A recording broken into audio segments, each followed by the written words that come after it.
ci soxaw laaj ci gouvernance interrégionale c'est extrêmement important parce que yàlla dafa def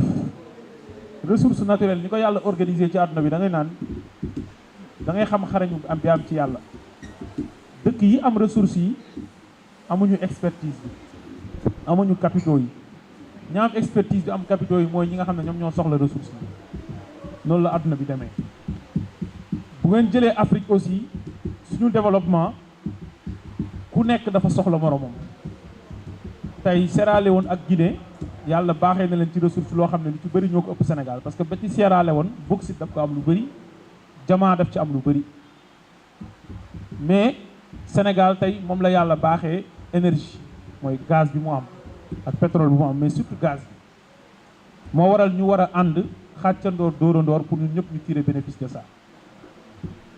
maintenant Afrique de l'Ouest am na ñaari bànqaas yoo xam ne ay instruments multilatéraux la yoo xamante ne waroon na permettre yooyu ñu xàccandoor de façon globale muy CEDEAO ak UEMOA mais CEDEAO le volet économique dañ ko war a gën a renforcer mais lu bëri xëy na mun nañ ko gën a ñoŋ bu ñu jëlee UEMOA nga xam ne c'est une union économique nga xam ne on est passé même de l'harmonisation des tarifs douaniers jusqu'à dem ba bokk ay politique économique à travers les normes de convergence là nga xam ne ba ci déficit ba ci dette yéen a bokk ñu ngeen koy doxalee dañu gis ne boo jëlee dëkk bu mel ni Guinée bokkul UEMOA dëkk bu mel ni Sierra Leone bokkul UEMOA donc ñun mënuñu cantonner UEMOA pour développer vraiment coopération sous-régionale bi ñu bëgg moo waral il ne faut pas se limiter aux instruments multilatéraux il faut surtout développer la coopération bilatérale c'est extrêmement important moo waral muy Guinée muy Sierra Leone premier ministre dafa déplacé wu bu ñu paree mu conclure un accord de coopération boo xamante ne ministre de l'économie ñoo ko signé mais tous ces deux accords de coopération li ko war a concrétiser mooy un accord de coopération définitif signé par les deux présidents de la République dans les 2 prochains mois c'était 3 mois mais là on sera dans les 2 prochains mois liggéey bi ñu ngi ci en comité pour conclure définitivement ces accords de coopération dans ces domaines-là mais li ci ëpp solo comme li nga wax il faut que ñu harmoniser suñu cadre législatif loolu bokk na ci point critique yi beneen point critique bi mooy bu ñu paree ci traité yi il faut que ñu créer ay véhicules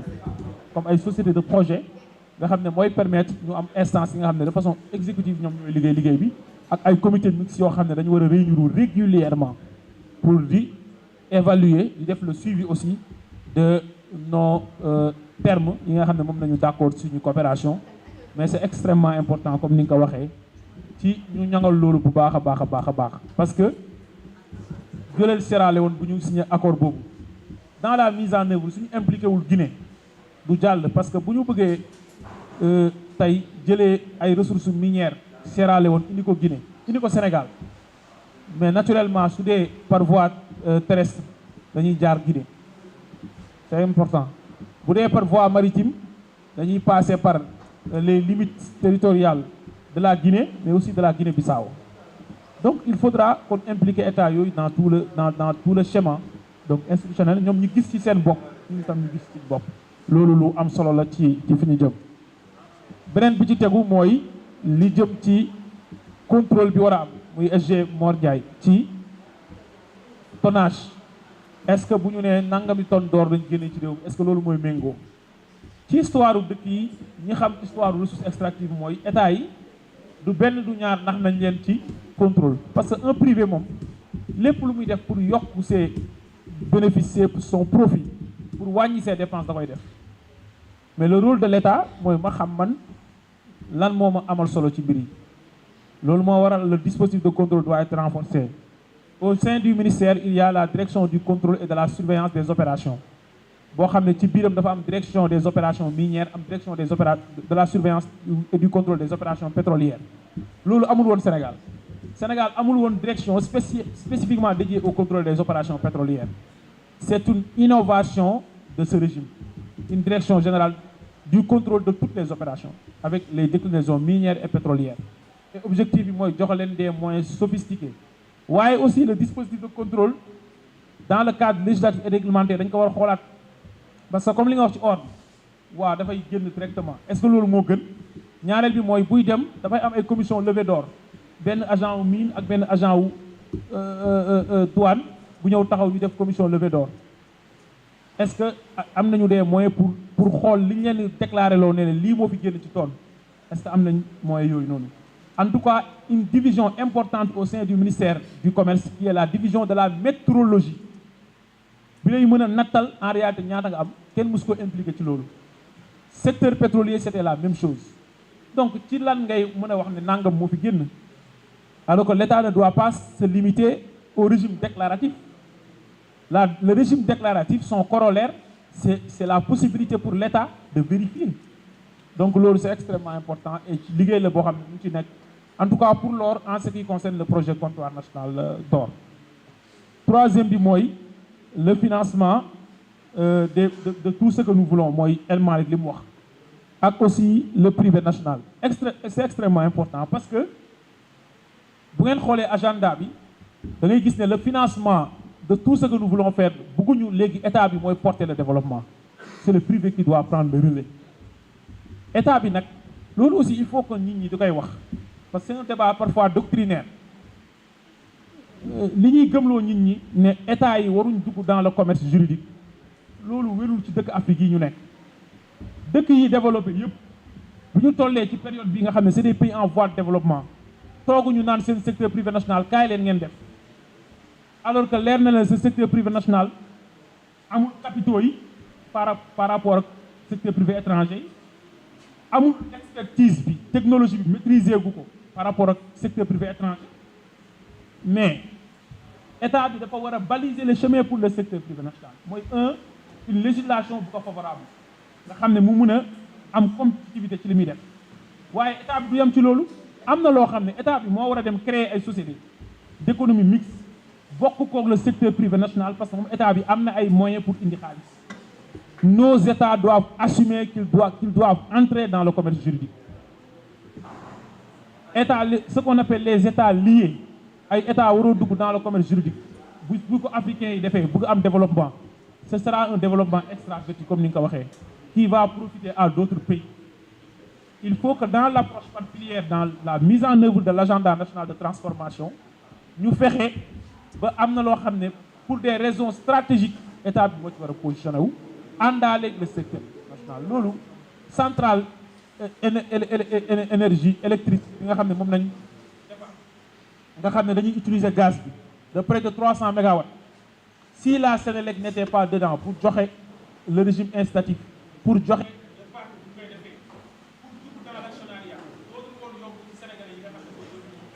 ñoom ñoo war a defar cette centrale là de West African Energy donc pour wane ne l'État moo war a nekk le catalyseur des investissements au profit du secteur privé national mooy le financement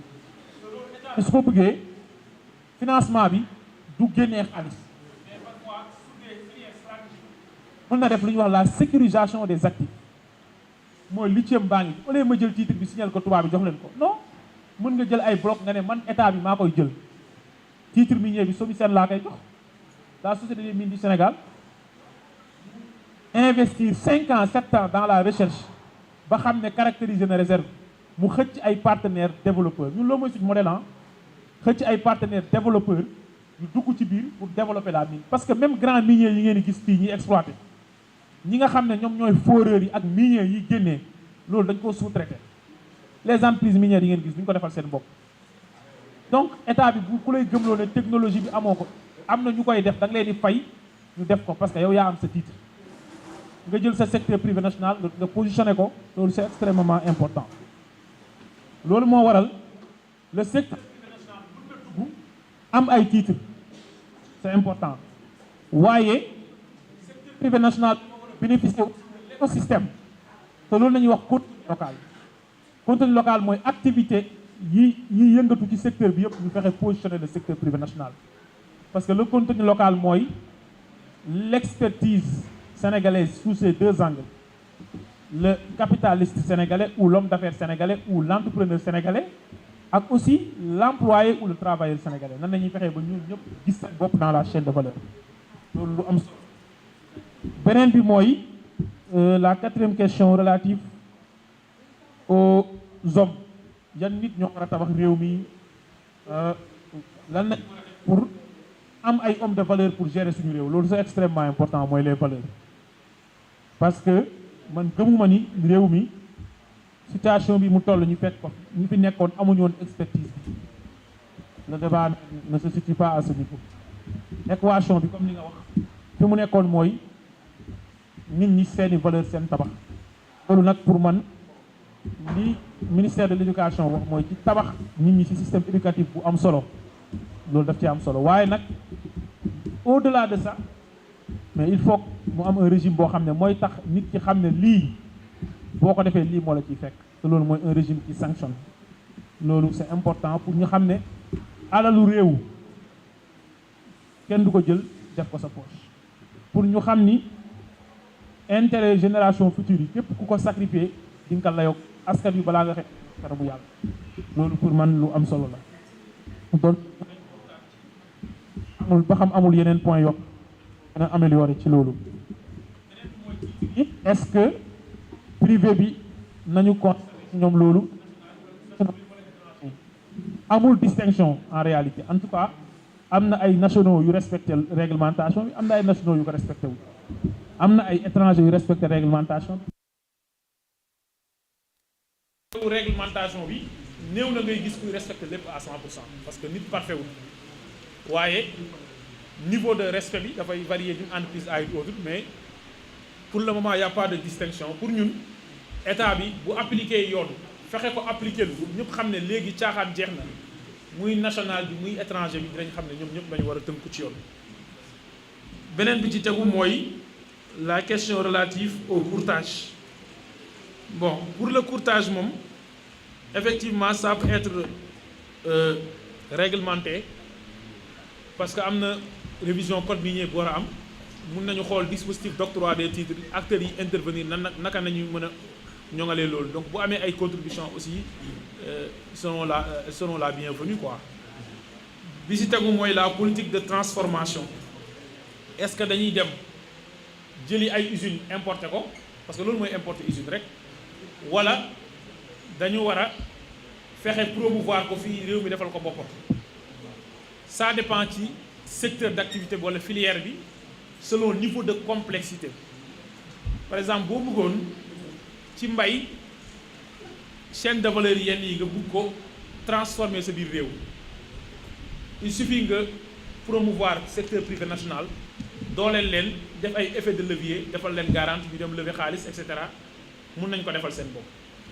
am na loo xam ne lu complexe la leer na leen ne technologie bi amu fi da ngay dem signer convention ñu am technologie bi nga ñëw ñu indi ko fii léegi nag naka ngay fexee ci négociation yi nga prévoir transfert de technologie naka ngay fexee bu ñu ñëwee installé wu exploité du ñu jël ouvrier sénégalais wala travailleur sénégalais yi tout court jàppee leen ay jàpp parce que parfois day am naka ngay fexee ba bu ñuy liggéey dans le cadre de ce qu'on appelle le contenu local le régime exclusif le régime non exclusif le régime mixte lépp loo xam ne sénégalais mën na ko ñoom nañ ci liggéey ak sénégalais parce que loolu mooy tax plus tard nga mën leen remplacer mais même Chine bi développé wu y a eu beaucoup de délocalisation d'entreprises étrangères Chine la Chine sous Deng Xiaoping c'était la Chine de l'ouverture de la modernisation et il y a eu beaucoup jusqu'à présent ay délocalisation étrangère donc loolu da nga koy def ci loo xam ne dafa complexe maîtriser woo technologie bi da ngay def indi technologie bi fii te loolu mënut a ñàkk ci yenn secteur d'activité yi loolu il faut que ñu nangu ko beneen bi ci tegu mooy mbirum or bi effectivement parce que or moom fépp ci àdduna bi suñ koy traité dafa am benn phase boo xam ne dans le process je parle sous le contrôle de l'ingénieur dafa am lu ñuy wax la cyanuration maanaam or bi da nga koy lixifier cyanuration boobu nag entreprise yu mag yi sax dañ koy def mais dañ koy def selon un procédé industriel ñu visité nañ site yu mag yëpp maintenant ñi nekk dans l'exploitation artisanale amuñu moyens yooyu dañuy utiliser mercure pour def cyanuration bi te loolu nag mooy répercuté wu ci fleuve bi après nit ñi di naan ndox boo xam ne moo leen indil ay méttitu biir moo tax président de la république jël décret ne loolu dañ koy dakkal définitivement beneen bi ci tegu mooy les populations locales mooy pauvreté bi nga fay wax nga xam ne lu feeñ la foofu mooy ñun ñoo war a choisir est-ce que ressources yi dañ koy day génn ci réew mi nit ñi di ko dégg wala ñu koy gis te duñ ci tirer profit wala ressources yi bu feeñee na jëriñ sénégalais yëpp waaye na jëriñaale aussi zone yi mu nekk loolu la ñuy wax le local ça le contenu local à l'échelle locale te local boobu nag dafa laaj un dispositif de suivi parce que am na lu ñuy wax le fonds d'appui au développement local boo xam dañ ko astreindre société minière yi am fonds d'appui et de précaution pour le développement des collectivités locales nga xam ne état bi moo koy administrer il faut que ñu ñoŋal le suivi par rapport à la mise en œuvre de ça nit ñi bu amee ku ñëw di exploiter di jëkk seeni suuf di gas ay trous centaines de mètres parfois ñu gis ci seen bopp loolu c'est extrêmement important bi ci des mooy la transparence le professeur de sciences naturelles moo ko posé sur la transparence effectivement secteur extractif dans beaucoup de pays au monde ça a toujours été considéré comme un secteur boo xam ne dafa am benn genre nébuleuse benn genre opacité bu fa doon régner moo tax mu indi ay jafe-jafe ak ay fitna ci réew yu bëri moo waral bu ñu bëggee secteur boobu nekk avantage nekk gain pour Sénégal et pour Afrique et non pas fitna li ci jiitu mooy yoriñ bu sell mais di leeral sénégalais yi fan lañ toll te loolu am na ay exemple pays yu ko réussir Ghana def na ci ay efforts mais l'exemple typique en Afrique c'est le Botswana à travers leur diamant donc c'est des modèles qui sont là Norvège boo jëlee boo demee Europe donc c'est un exemple transparence dafa am solo lool te ITIE am na lu mu ciy def ci loolu laay waxee par rapport ak transparence des revenus et tout la notation du Sénégal ITIE ñu ngi nekk di ko xoolaat actuellement te 30 juin nañu war a pare liggéey bi équipe yi ñu ngi nekk en retraite même dans une partie du pays actuellement nii may wax ak yéen incha allah gëm naa ni parce que notation yi dañ koy def sur des bases équitables sans parparloo te ñi koy def ITIE amuñ fu ñu far donte ci tutelle présidence nañu nekk gëm naa ne notu Sénégal bi nga xam ne 93% la bu ngeen deful nag mu yegg 100%. lu mën a nekk la parce que beaucoup d'efforts ont été consentis pour la transparence je donne un exemple SOMISEN bëri na ay documents stratégiques yoo xam ne kenn daanu ko woon publier aujourd'hui nous avons pris la décision de les publier de les adopter mais de les publier loolu lu am la leneen li ci tegu mooy l'environnement waxoon naa ko dans le mon exposé te dinaa ko waxaat exploiter ay ressources naturelles jarul yàq environnement ba dans la durée yow nga yàq sa réew définitivement loolu moo waral il faut ñu gën a ñoŋal les évaluations environnementales mooy bu ñuy waaj a exploiter balaa ñuy délivrer le permis d'exploitation les études d'impact environnemental am nañu ay permis yu ñu fi fekk amul sax étude d'impact environnemental te ñu ngi exploiter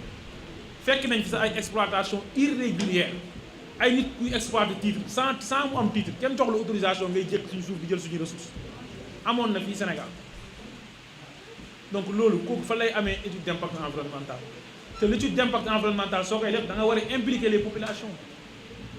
ba keroog ñuy valider les termes de référence ba keroog ñuy valider l'étude d'impact environnemental mu war a am une politique de suivi sur ça loolu il faut de la rigueur dernière intervention bi mi ngi jëm ci l'exploitation illicite de l'or effectivement le Sénégal da ciy perte lu bëri parce que or bi tey bu ñu jëlee exploitation yi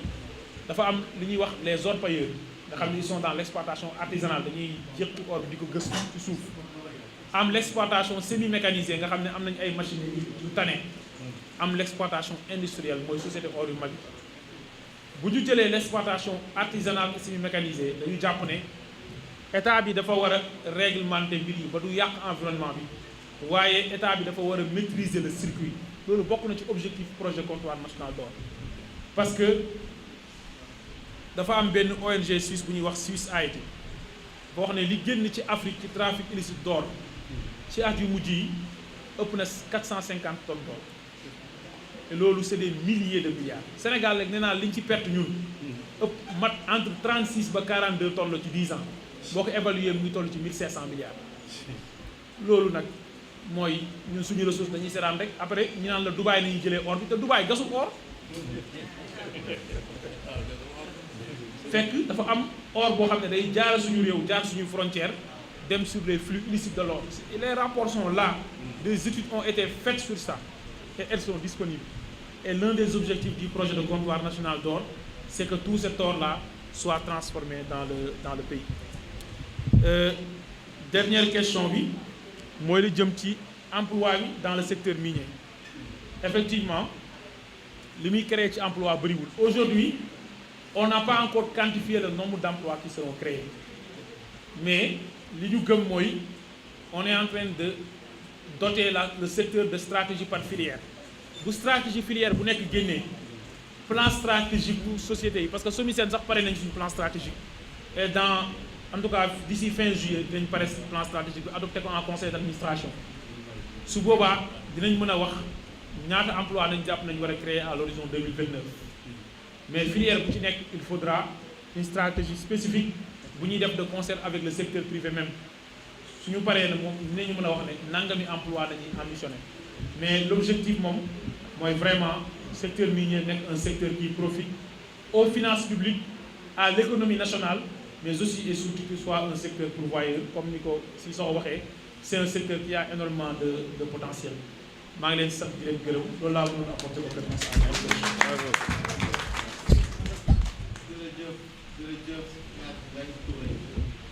Si on a été rassasié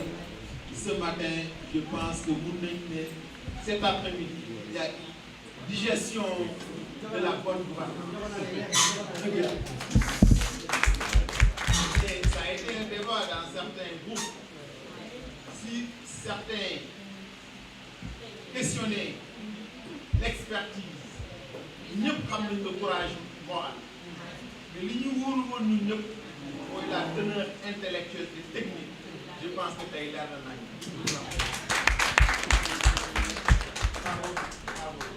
léegi nag ñu ngi dem maintenant sur le